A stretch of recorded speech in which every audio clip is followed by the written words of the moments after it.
Hello and welcome to The Black Massage Therapist. I'm your host Pauline Blackwood of Pendulum Massage of London. In today's episode, we're going to talk about something that a lot of people ask about, a lot of people wonder about, and a lot of people ponder about before booking their first appointment. And so today we're going to demystify what happens in the first 10 minutes of an appointment.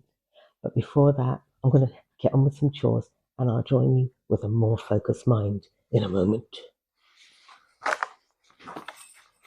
So welcome. I've just done a few chores, moved items out of the way so we've got a clear view and a clear mind to present today's pod. So in the first 10 minutes of any given appointment, there's a lot that happens. And it's because the client wants a personalized treatment, a bespoke treatment, but they're not sure how this is going to occur. They've never been here before. So really, it's important for me to set the scene, but also to allow the client room to express what they need to express in order to get the best treatment possible from their massage. So before the actual appointment, what happens is the client browses through a selection of different massage therapists in the neighbourhood, usually using a search engine online. They may find me through some form of directory that I may be listed upon. There are many out there, some that I have generated content for, and others that are compiled online by others. Either way, within the directory, it probably has something about what I do, what my company name is, where I am, and possibly even how much I charge. Sometimes there's more or less information. Either way, they make a decision about what they're going to do next. Now they may phone me. This is the way people used to do it. They used to phone your massage therapist. The massage therapist would book them in an appointment. Because I am a sole trader, meaning it's just me on own, what I do is I like people to book online. So most communications that I have direct people to my website, and there they can find a bookings page, and on there they can make a booking.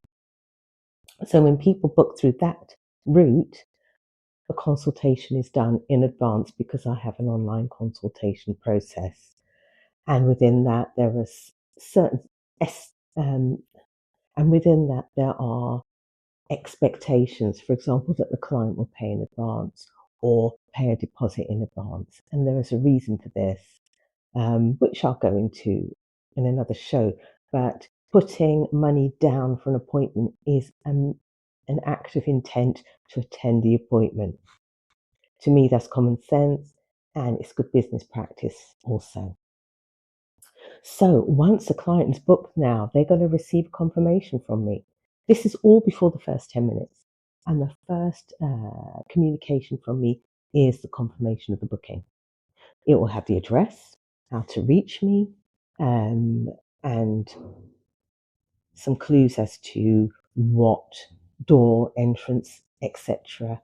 they should expect upon arrival. Now, this is important because I want them to arrive. There's also contact details within the booking as well, so that if there's any last minute issues, for example, I don't know where your door is, or is there somewhere close by I can park, or all these sorts of questions, they can ring and just ask at the last minute before the appointment. So once all that's done, it is a case of they've booked. Now they've done the consultation with the booking and they've planned their journey and they're at the door and they're knocking on the door. Well, first things first is I greet the client at the door. They knock first, good manners. I greet them at the door. They enter the room and I introduce myself. I introduce myself specifically so that they know that I'm going to do the treatment. And that's what they're there for, and they introduce themselves. Now, for example, if there's a booking and the person's name doesn't match the booking name, I will query that. The reason is they might say something like, oh, my husband booked the appointment, but it's actually for me. Or it may be, my friend booked the appointment as a gift for me. or they'll say their name as expected. Either way, it's to ensure that the consultation form tallies up with them, and then I offer them a seat. During the initial consultation, I can look through their notes that they've given me in their consultation and that I've probably transcribed into my diary, and we can discuss those points briefly.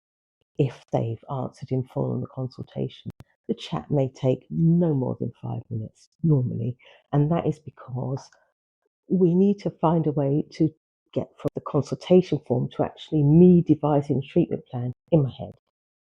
Now, I do that in my head because I remember certain ways of working that work really well for different types of conditions. However, even though that is the case, what normally happens is their body dictates the type of massage that I will deliver because everybody's different, even if I've got some form of treatment plan, idea, or ballpark in my head.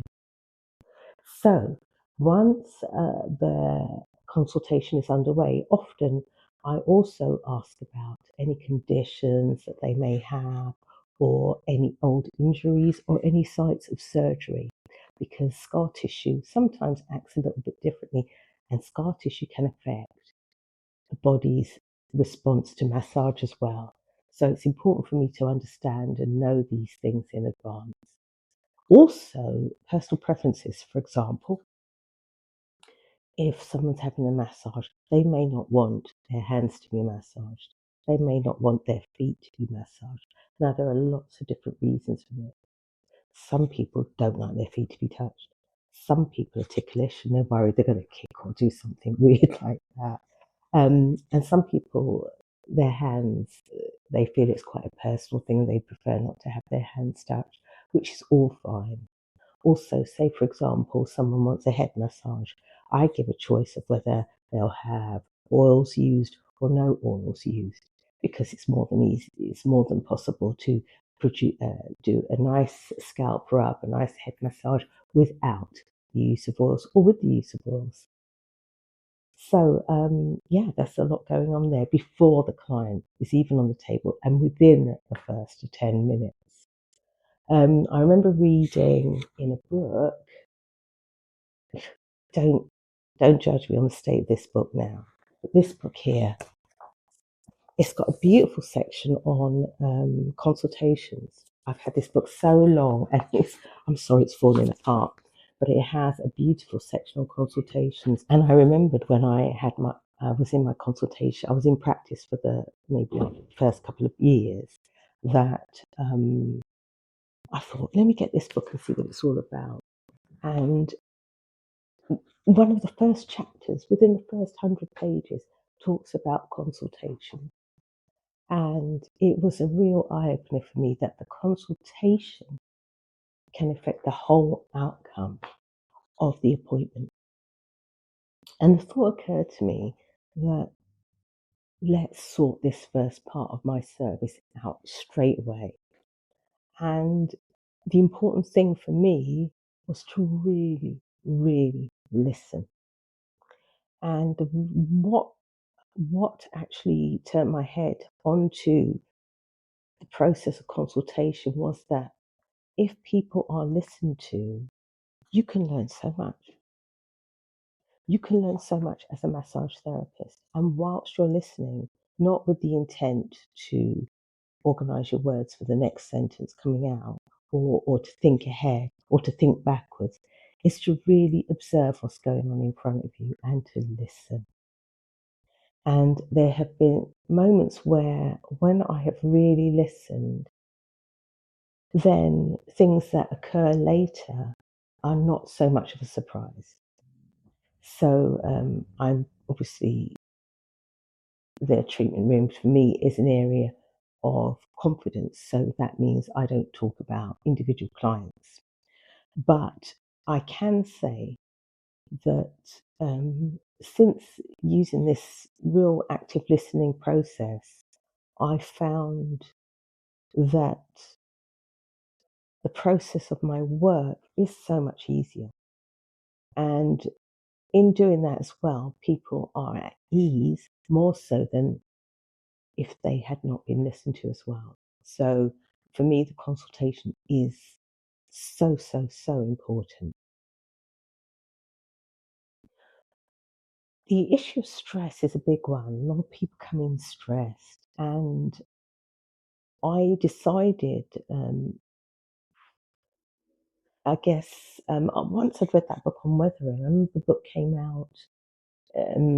I remember hearing an interview with Dr. Arlene Geronimus during lockdown, and she is this teacher doctor who coined phrase the term weathering, meaning like weathering of walls in how they age and distort over time. Use that term to describe the effect of discrimination in an unjust world on the health of ethnic minorities and the working class in any given society.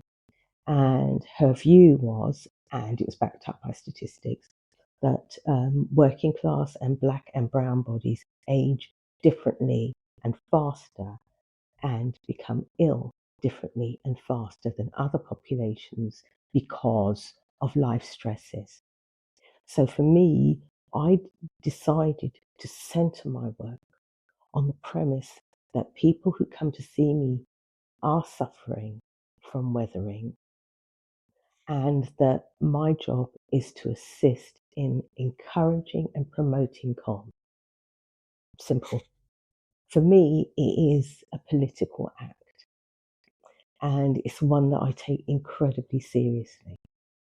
My job isn't to create a grand show around the consultation and the treatment. My job is to ground, calm, and settle the nervous system of individuals who come to see me. That I can help with. And the consultation is as much a part of that as anything, but also creating a space where calm is here. So, yeah, once we have agreed on the treatment, meaning areas that they don't want touched, areas that they feel comfortable me working on, areas that they want me to focus on, then I tend to explain how the treatment's going to work. So I ask them what they'll be more comfortable for. For example, would they want the table heated or not? Would they want the extra throw or not, or blanket? Do they want the quilt on because the weather's freezing? Do you want the heater pumped up and hot? Or do you want it just on a mellow? So depending on where people are. So say, for example, somebody's perimenopausal, they say, I do not want any heat at all. They may be fine with that. Later on, they may want the throw, but it's their choice. If a client wants a certain type of oil, I've got a different selection of oils available. I keep them organic because they're good for us, fair enough. But I have oils available, some pre-blend essential oils, some base oils. The reason I have those choices is so that clients can pick their preference. If a client picks their preference, they feel more relaxed and more settled with the treatment. Once they've got their oil of choice, generally we get cracking. And this is the point where I actually say, again, this is an issue about feeling safe, feeling secure. Then I tell them I'm going to leave the room so you can hop on the table. And I explain how they get on the table and how they will be oriented. Now, they may decide they want to lie on their back to begin the treatment or their tummy. That's up to them as well. But either way, what I have in my room is a little bell that they ring so that they can hop on the table. And when I hear the bell, I give them 20 seconds, then I come in. I may knock on the door first as well. And that reason is for safety. I want my clients to feel safe. I want them to feel secure and comfortable so that they can hop on the table. I touched upon the point about what clients wear on the table, and that is for safety and but also for comfort and for modesty as well, to be wearing underwear. Another way that I maintain modesty of the client during treatments is that I use drapes. So for me, I have sarongs on the table and fabrics, and these fabrics drape the client completely. So at the start and the end of the treatment, the client is completely covered. It's only their head that may be showing. And what I do is I work on each body area, so a leg, back of leg, front of leg, etc. But I only undrape the area that I'm working on. If the limb or the extremity is in motion, so say for example, I'm mobilizing an arm or something like that, or a leg, what I might do is tuck the fabric in around the area so that the extremity can be moved easily. And that way it maintains the modesty also. The first touch. Once the client's on the table, my job is really to settle them down. So normally what I do is some gentle, what we call biscuit making. A gentle padded walk with the hands down the back. So there's a reason for this. It settles the client and it helps them to breathe more deeply, settle into the table and relax the nervous system and allow the thoughts to just float away. I can check in with a few things at that time. Where there's tension, where there are areas that might feel a little bit tighter, less mobile than others. Because generally the back is an area that has a bit of movement to it. But if there's some tightness there, that's something I can look into later. One of the other things I look into is the breathing. Can we deepen? Can I guide the breath? Can I assist with them? Sometimes I can use pressure to actually allow a client to breathe against that pressure. And then upon the removal of the hands, they breathe and expand their rib cage in a more expansive, larger way. And I do this to help them, again, fill the lungs with air and get that nourishment through the body. I might use rocking. Rocking again calms the nervous system, allows the client to feel more relaxed and settled. And rocking is one of those primeval movements that really helps with that. And it's something that is mirrored with childhood, calming, relaxing practices. I think that during this first contact as well, it's really important once the client is then undraped. So if I'm working on the back first, because they've said they've got back pain, who am I to start working on any other part of the body if they said their focus is their back? Of course, I'm going to start with the back. So if I'm going to work on the back, it is important that the first contact is broad and simple, because wide, broad hands on first contact allow the back muscles to warm up. They allow the client to feel relaxed under your touch to begin with, but also those first points of contact allow these hands to feel where the first parts of differences are, or should I say, the first points of difference are. So, is one area hotter than the other or colder than the other? Are muscles, is there a symmetry to the muscles or an asymmetry? Is there a sensation of muscle tightness anywhere? And this guides me as to the work that I do during the treatment. It's important when reading the body to think about how we go about our jobs. So the consultation is the first thing. The spoken consult is the second. Discussion about previous injuries, surgeries, area and such like is important. And then finally, my treatment plan, all together with how my hands read the body, actually creates, I don't know how to call it,